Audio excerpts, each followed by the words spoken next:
Miles Davis was born in Alton, Illinois. The date was May 26, 1926. He spent his childhood in East St. Louis. His family was African American and supportive. They were part of the upper middle class. Music surrounded him from an early age. This environment nurtured his budding talent. A future legend was quietly beginning his journey. Young Miles started playing the trumpet at age 12. His first important teacher was Elwood Buchanan. Buchanan emphasized a clear, pure tone. He famously told Miles to avoid using vibrato. This advice shaped Miles's distinctive sound. Miles also received classical trumpet lessons. Joseph Gustat from the St. Louis Symphony taught him. These early experiences were crucial for his development. In his teenage years, Miles played in local bands. One notable group was Eddie Randall's Blue Devils. He even served as its musical director in high school. This gave him valuable early leadership experience. In 1944, a big change came. Miles moved to New York City. The official reason was to attend the Juilliard School, but the vibrant jazz scene was the real magnet. New York City was the heart of modern jazz. Miles quickly dived into its thrilling atmosphere. He began playing with the great Charlie Parker. Parker's bebop quintet was revolutionary. Miles was a member from 1944 to 1948. He made his first professional recordings during this time. He worked with stars like Benny Carter and Billy Eckstine. By 1947, Miles led his own recording session. Miles Davis was a relentless musical explorer. He became a key figure in the birth of cool jazz. He led a groundbreaking 9-piece band, the Miles Davis Nonet. They recorded music between 1949 and 1950. These sessions were later released as the album Birth of the Cool. This album, released in 1957, was truly pivotal. It offered a softer, more arranged alternative to bebop. Cool jazz changed the direction of jazz music significantly. Following his cool jazz phase, Miles moved towards hard bop. This style emerged in the early to mid-1950s. He signed with Prestige Records and released influential work. His 1954 album, Walkin', is often cited. Many critics believe it helped launch the hard bop movement. During this period, he formed his first great quintet. This group featured John Coltrane and Red Garland. Their music was dynamic, bluesy, and incredibly powerful. Another monumental innovation was modal jazz. Miles Davis was at the forefront of this new approach. His 1958 album, Milestones, featured his first modal piece. Then, in 1959, he released the masterpiece Kind of Blue. This album is considered one of the greatest in jazz history. It featured an all-star lineup with John Coltrane and Bill Evans. Kind of Blue became one of the best-selling jazz albums ever. Its influence on musicians of all genres is immeasurable. Miles also ventured into the world of orchestral jazz. He collaborated closely with the brilliant arranger Gil Evans. Together they created a series of stunning albums. Media Group, album covers of Miles Ahead, Porgy and Bess, Sketches of Spain, Miles and Gil Evans at piano, Add It Stock, Add It Distribute _equally. Miles Ahead, released in 1957, was their first major work. They followed with Porgy and Bess in 1959, and then Sketches of Spain in 1960, a popular success.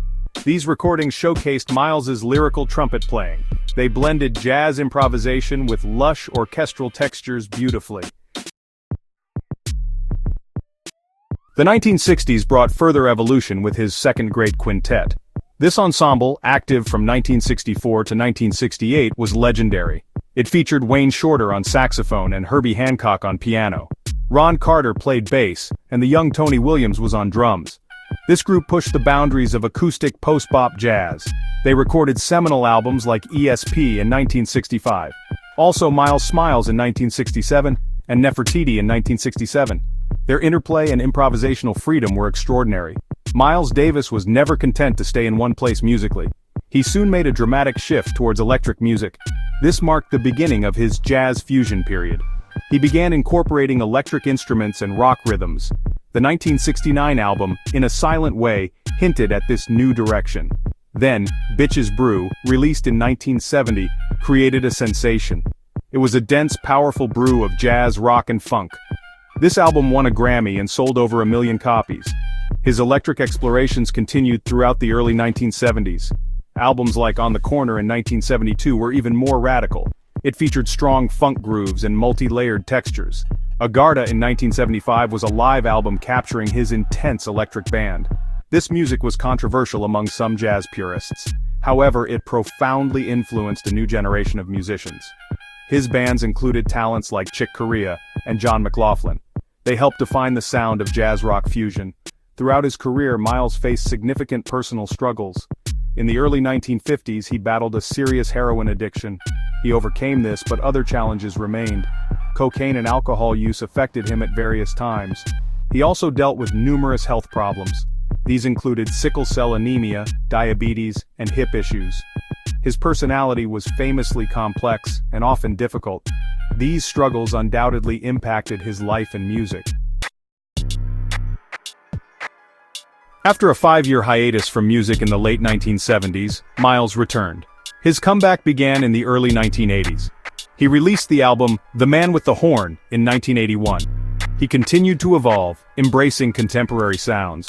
The 1986 album Tutu, featuring Marcus Miller, won a Grammy. He worked with younger musicians and explored pop influences. His music from this period was sleek and often electronic. He proved once again his capacity for reinvention. Miles Davis received widespread recognition for his contributions. He earned 8 Grammy Awards throughout his career. He also received a Grammy Lifetime Achievement Award in 1990. In 2006, he was inducted into the Rock and Roll Hall of Fame. He has a star on the Hollywood Walk of Fame. International honors included France's Chevalier of the Legion of Honor. These awards highlighted his immense impact on 20th century music. His genius was celebrated across the globe. Miles Dewey Davis III passed away on September 28, 1991. He was 65 years old at the time. His death was due to a stroke, pneumonia, and respiratory failure. He was buried in Woodlawn Cemetery in the Bronx, New York. His resting place is near that of another jazz giant, Duke Ellington. Even after his death, his music continues to be released. Posthumous albums like Doo-Bop in 1992 showcase his final explorations. Archival recordings continue to offer new insights. Why is Miles Davis still so important today? He was one of music's most relentless innovators. His distinctive trumpet sound, often using a Harman mute, is iconic. He famously embraced a less is more philosophy in his playing. His influence on generations of musicians is undeniable. This influence stretches across jazz, rock, funk, and hip-hop. People still listen to his music because it remains fresh.